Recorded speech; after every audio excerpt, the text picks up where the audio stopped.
Hi, folks. You're with Tacitus today. Tacitus today, your pushback channel, and thank you for joining this radio audio live stream. In this essay, I'd like to talk about the cases against Donald Trump, and particularly the recent case involving Jean Carroll in I think it was New York, and the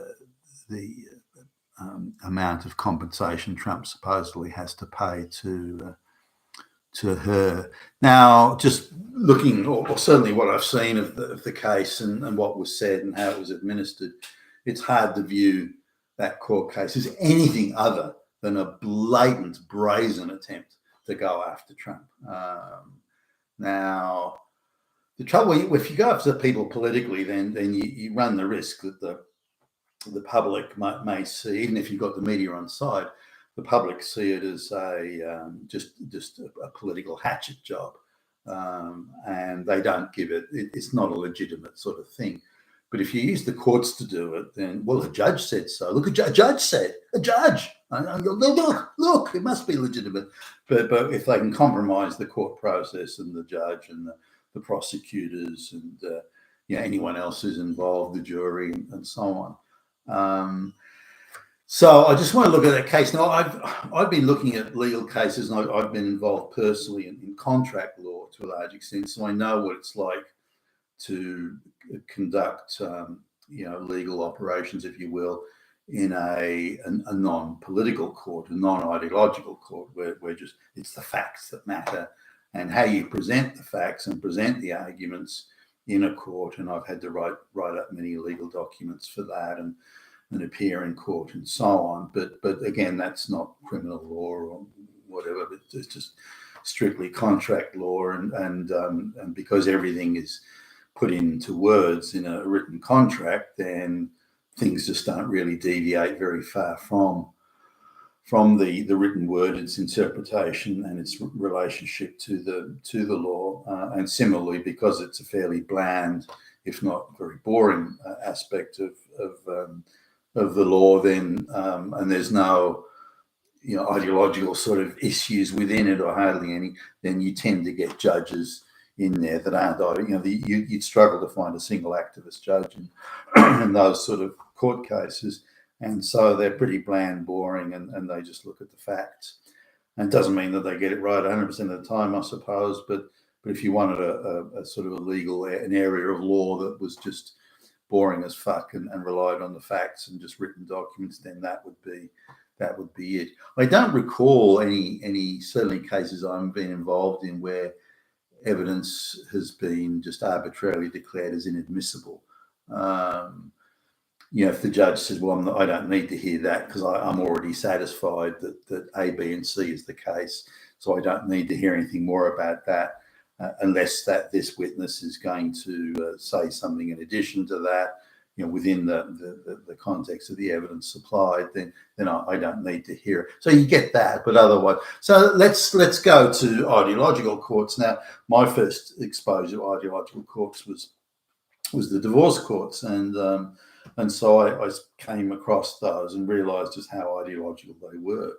The whole sort of apparatus around the divorce courts. There were fanatical lesbian activists that hated the family and hated straight men, and they were being given jobs all over the divorce court process. The people that were selected to be involved were again radical activists that hated men.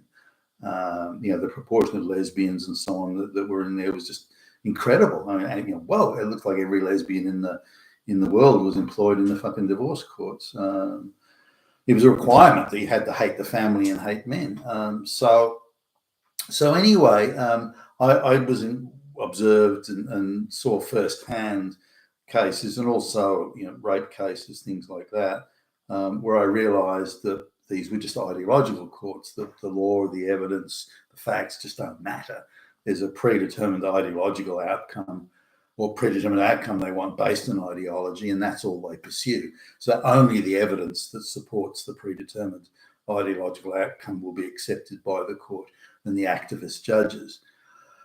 So now it's a well-paid gig in the divorce courts, and they have a short-term contract thing there. So unless you're delivering anti-male, pro-feminist verdicts, then you don't get your contract renewed, and the judges are very aware of that. Similarly, if you're producing family reports, like you're a psychologist reporting, unless you say the father is a child abusing, wife beating Nazi, you won't get any more work. And some of these people, even back in the the 1990s, they had incomes exceeding $1 million a year, and they just had boilerplates that they.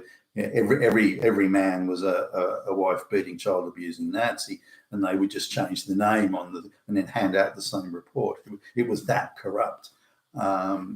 So anyway, having a look at that. So what was interesting in the ideological courts is how arbitrary it is.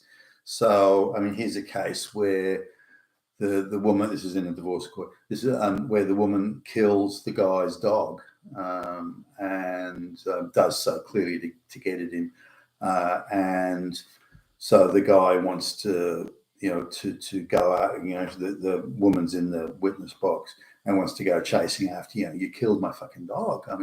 That goes to your character. You're an evil piece of work here. The judge won't allow it, will not allow any questioning about the dog, will not allow the woman to.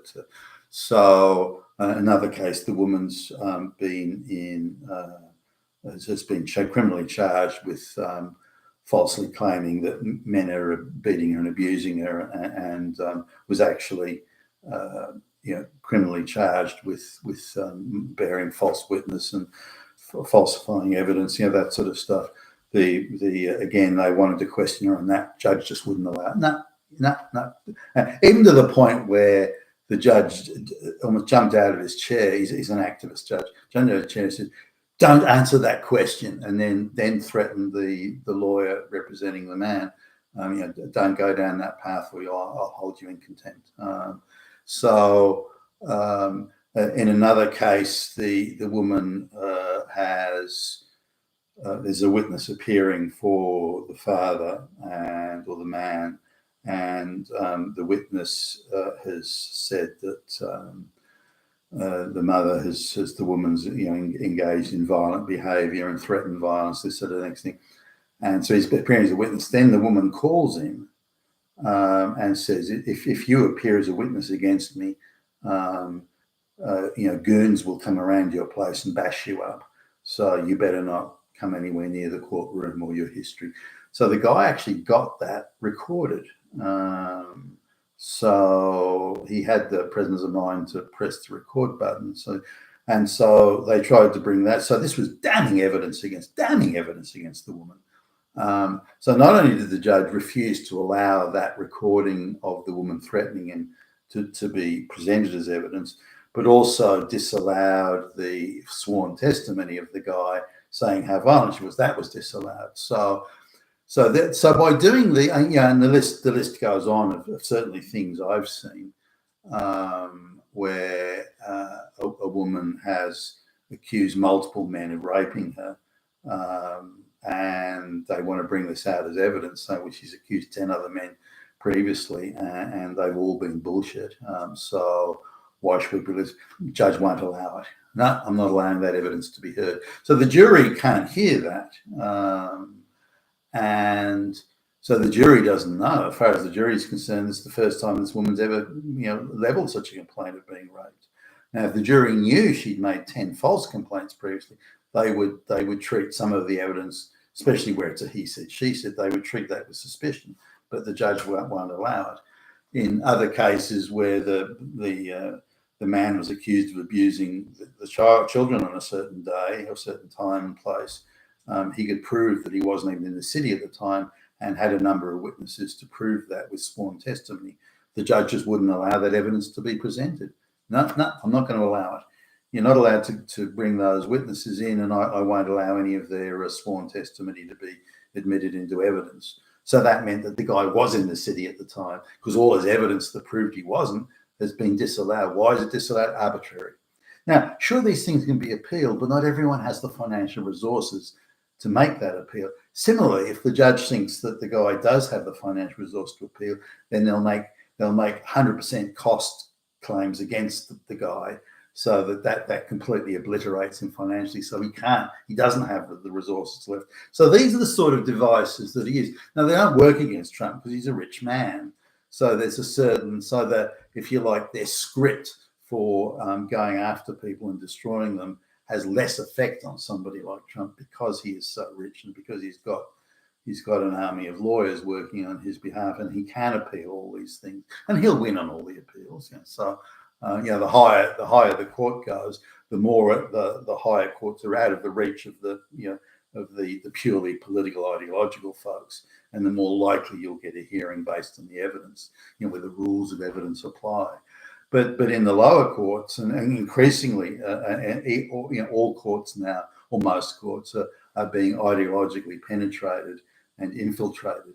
And you see it in the sort of appointments that the Senate in the US, the Senate confirmation process goes through. Some of these people are, they wouldn't know what the fucking law was that they fell over it. They're just blatant activists, and yet they're being given quite senior positions as judges. And I've been to a number of functions and dinners and lunches and whatever else is cheese and wine sort of things and whatnot, where I've met a lot of judges and some of them, maybe their heart's sort of in the right place, but they're deeply affected by activism.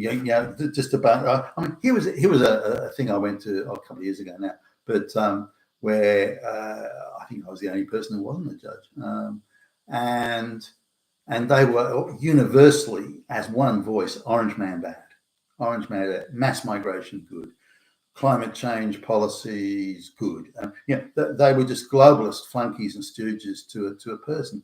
Now, maybe if the evidence was overwhelming in a particular direction, they may sort of grudgingly accept it, but they were all disposed favourably or unfavourably disposed. So if you vote for Trump, you're a redneck Nazi, and they all had that fucking view. All of them had that fucking view. So that just shows how tainted the judiciary is and how skewed their attitudes are, and how, again, if the evidence is overwhelming, they probably would accept it, or most of them anyway.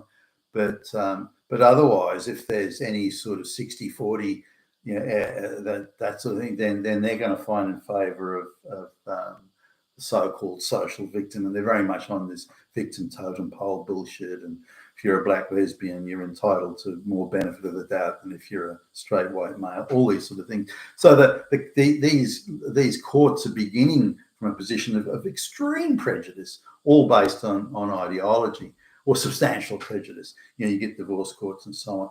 Now, in the case of Trump, if we look at the evidence that he wanted to bring in, there are a few things here. It seems that they were unable to pick jurors, Trump's legal team were unable to pick jurors who may be capable of independently assessing the evidence. Now, it seems astonishing getting a unanimous verdict on something so insane as that payout for E. Jean Carroll, but it seems nobody was surprised. It was like they knew it was going to happen. Now, the judge didn't allow evidence that would have shot, in my view at least, would have shot her case to pieces, didn't allow that evidence to be presented to the jury. Now, the jury must have already been very anti-Trump at the outset. But nonetheless, the evidence that in my view at least, would have shot her case to pieces wasn't permitted. The political interference, funding of her legal case by Democrat activists, all this sort of thing wasn't permitted to be presented as evidence. So there's a whole lot of evidence that, in my view, would have been critical in changing the outcome. The judge just plain wouldn't allow. But why would a judge want to do that? Surely you've sworn an oath to uphold the law and the Constitution, all this sort of thing. But it demonstrates how easily it's been. And I didn't think this was possible years ago. I thought judges in the West were incorruptible. But it just shows how, ideologically at least, how incorruptible these people, or many of them, not all of them, many of them, how corruptible they are. And ideologically corruptible in this case, because no person knows it's the right thing to do to withhold critical evidence. You know it's the wrong thing. And yet, for ideological reasons, Orange man bad, we're allowed to do this. And this comes down to the dehumanizing of people that don't agree with you. So anyone that votes for Trump is a Nazi. Now, because Nazis are bad, we can do whatever we want to Nazis. Trump is a Nazi, therefore we can do whatever we want to him. Whatever we do to him that's bad, that goes after him, that gets him, whatever we do is ideologically acceptable because Orange Man bad. So we're allowed to do. So this is very much the view, and you see this in wherever ideology pervades, then the facts disappear. It like just crowds out facts, and ideology comes in. And it's the same in the murderous, Soviet communist or Chinese communist regimes where they could dehumanize. So if you disagree with communism, then you are an enemy of the people. If you're an enemy of the people, you're a counter-revolutionary. If you're a counter-revolutionary, that means you're just pure evil and you're not entitled to any legal rights. So you can be arbitrarily arrested, arbitrarily accused of whatever, and then arbitrarily beaten up or killed or put in prison. And that's what we see, in my view, again, in this case with Trump. It was just an arbitrary ideological attack on Trump that had no real evidence to support it at all. And that in every way you look at it in terms of jurisprudence, the practice of law, the rules of evidence, fairness, all of that sort of stuff, that was all thrown out the window for purely ideological reasons. And we're facing this all across the West. And there is not, as I'm aware of, there is not one fucking politician anywhere across the West that is pushing back and standing up against this. You've been Tacitus today, your Pushback channel. Thank you for listening.